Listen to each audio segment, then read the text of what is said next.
and so you use a sealed modifier into creating the class, and what that will do is it will stop the class from being inherited, and there's good reasons for doing that.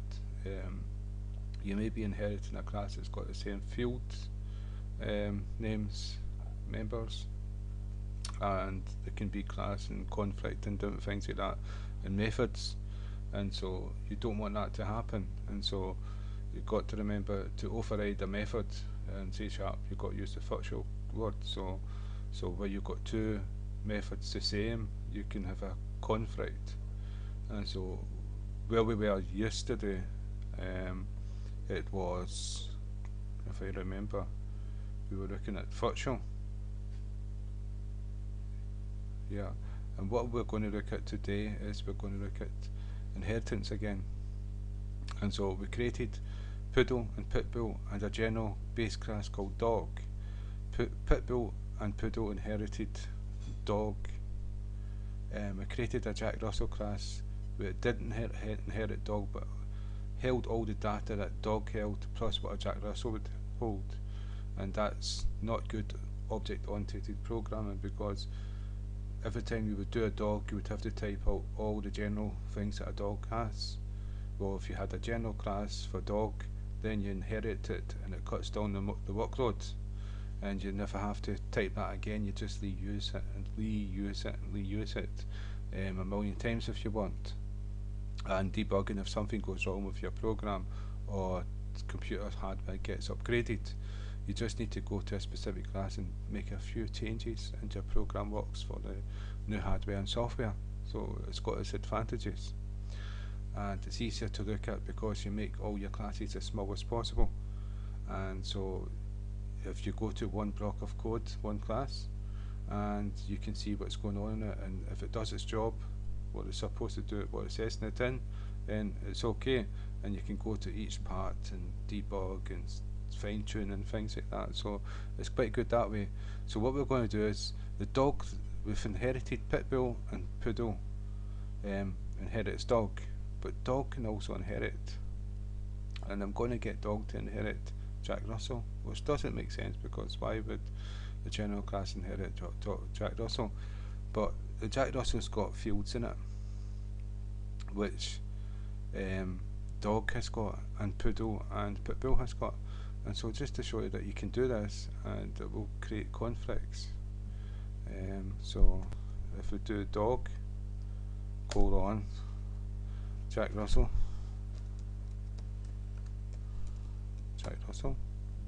now Dog inherits Jack Russell, this one here, and you can see it's got the same fields, and so and Poodle inherits Dog, and so does Pitbull. So what I want to really show you is if I go Poodle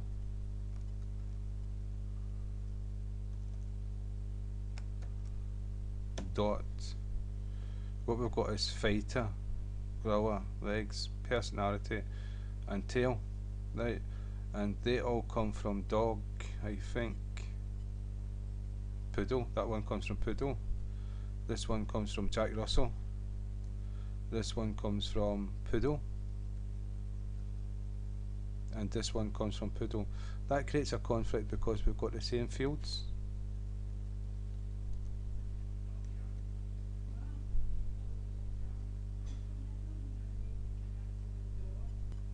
And the internal, if I go here, the internal protected has an effect on what can be seen, what cannot be seen. And you've got to remember is that you cannot override a method in C# without using the override and virtual commands.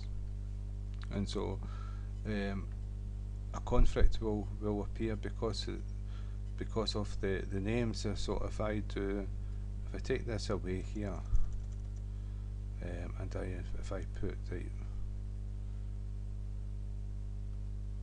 let me see what's in here. What's in Jack Russell? Tail, back, quote, fighter, personality. What's in here?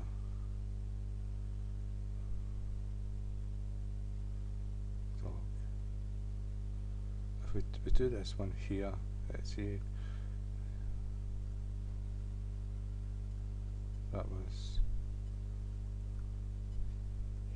legs.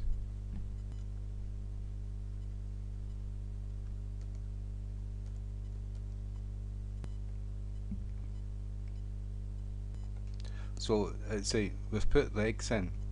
We've got legs in Jack Russell, and we've got legs in dog, and we've got legs in poodle, but the one that's came up is Jack Russell, and so we need to be able to control what one we're going to use. And so having the same names and different what do you call it again, different yeah, the reason why it's Jack Russell legs is because of the internal and protected modifiers. And if we look at the reason why, we'll go to Jack Russell, it's public, so everyone has access to it. If we go to poodle, let's see, it's part of dogs.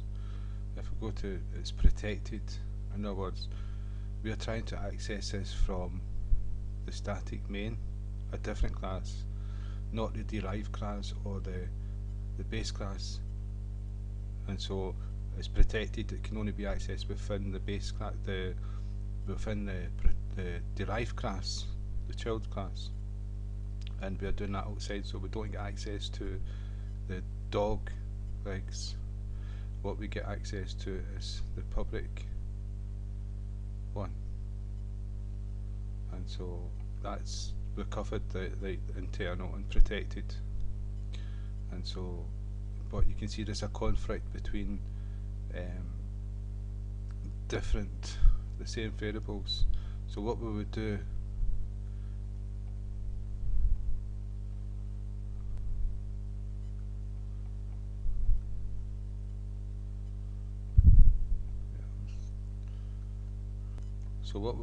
is we'd make Jack Russell,